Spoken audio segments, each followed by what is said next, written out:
আসসালামু আলাইকুম। আশা করি সবাই ভালো আছেন। আজকে আমাদের ক্লাসটা হবে হেক্সাডেসিমেল যোগের উপরে। হেক্সাডেসিমেল যোগের উপরে, হ্যাঁ? হেক্সাডেসিমেলের বেস আমরা সবাই জানি যে এটা 16 বিটের কোড। হেক্সাডেসিমেল যোগ, হ্যাঁ, এটা আমরা জানি যে সবাই 16 বিটের কোড। এটা কত বিটের কোড? 16 বিটের কোড।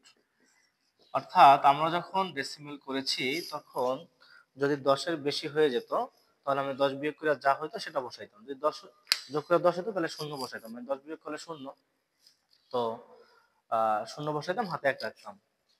আবার বাইনারি ক্ষেত্রে আমার যদি যোগফল 2 বা 2 এর বেশি হইতো তাহলে আমি 2 বিয়োগ করে যা থাকতো সেটা বসাতাম, হাতে 1 রাখতাম। অক্টালের ক্ষেত্রে আমি সংখ্যা যোগ করে যদি 8 বা 8 এর বেশি হইতো তখন আমরা 8 বিয়োগ করে যেটা হইতো সেটা বসাইতাম আর হাতে 1 রাখতাম। তদ্রূপ আমরা হেক্সাডেসিমেল যোগের ক্ষেত্রে যদি যোগফল 16 বা 16 এর বেশি হয় তখন আমরা 16 বিয়োগ করে হাতে 1 রাখবো। আর যদি 16 কম হয় তাহলে আমরা যেই যোগফলটা আসবে সেটাই হুবহু বসিয়ে দিব। ঠিক আছে? তো আজকে আমরা যদি একটা হেক্সাডেসিমেল যোগ করি, তো এর আগে আমি একটু বলে রাখি যে আমরা হেক্সাডেসিমেলের ক্ষেত্রে 10 যদি হয় তাহলে আমরা এ লিখি, 11 হইলে আমরা বি লিখি, 12 হইলে আমরা সি লিখি, 13 হইলে আমরা ডি লিখি, 14 হইলে আমরা কি লিখি? ই লিখি, আর 15 হইলে আমরা কি লিখি? এফ লিখি। ঠিক আছে? এই জিনিসটা সবার মনে রাখতে হবে। এ মানে 10, এটা শুধু হেক্সাডেসিমেলের ক্ষেত্রে। এ মানে 10, বি মানে 11, সি মানে 12, ডি মানে 13, ই মানে 14, এফ মানে 15। তো আমরা যদি একটা অঙ্ক এখন করতে যাই, যেমন আমি যদি করি যে এ বি আর হচ্ছে সি ডি, এই দুটো আমি যোগ করব। এটা বেস দিয়ে দেই। আচ্ছা, বি মানে কত? আমরা যে পাশে লিখছিলাম এ মানে 10, বি মানে কত?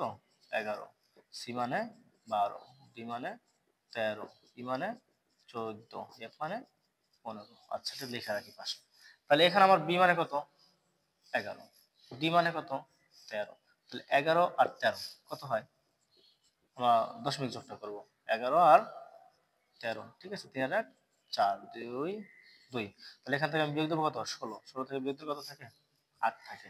তাহলে আমার বি মানে 11, ডি মানে 13, 11 13 24, 24 থেকে আমি বেসটা বিয়োগ দেব, 16 বিয়োগ দেব। তাহলে আমার কত থাকে? 8 থাকে। তাহলে আমি এখানে বসাবো কত? 8। হাতে কিন্তু 1 থাকবে। ওকে, হাতের একটা আমি পরে যোগ দিব আবার। এ মানে কত? 10। এই যে এ মানে কত? 10, আর সি মানে কত? 12। আর ওই যে হাতের 1 ওইটা যোগ দিতে হবে। তাহলে 2 আর 1 কত? 3। ঠিক আছে? আর 1 আর 1 2, 23। তাহলে 23 থেকে আমি কত বিয়োগ দেব? 16 বিয়োগ দেব। তাহলে এটা যদি বিয়োগ দেই তাহলে কত হয়? 7 হয়। কত হয়? 7। তাহলে এই 7টা আমি এখানে বসিয়ে দেব। হাতে কিন্তু আমার 1 আছে। এই 1 আমি এখানে বসিয়ে দেব। এটাই আমার হেক্সাডেসিমেলের যোগ। এটাই আমার হেক্সাডেসিমেলের যোগ। আচ্ছা, এটা একটু আমার পাশে থাকুক আমাদের। আচ্ছা, এখন আমি যদি বলি যে 7 আর 6, 3 আর 9, এটা একটা হেক্সাডেসিমেলের যোগ হইতে পারে। তাহলে কি হবে? 6 আর 9 কত? 15। 6 আর 9 কত? 15। তাহলে 16 কিন্তু বেশি হয়। তাহলে আমার বিয়োগ দেওয়ার প্রশ্নই আসে না এখানে। তাহলে 6 আর 9 15 যদি হয়, 15 প্রতীক কি হেক্সাডেসিমেলের ক্ষেত্রে? এফ। এফ বসায় দিব। হাতে কিছু নাই। 3 আর 7 কত? 10। তাহলে 10 মানে কত? এ। তাহলে অ্যান্সার কত হবে? A F. বুঝতে পারছি তো? ওকে। এখন আমি যদি এটা দশমিক দিয়ে করি,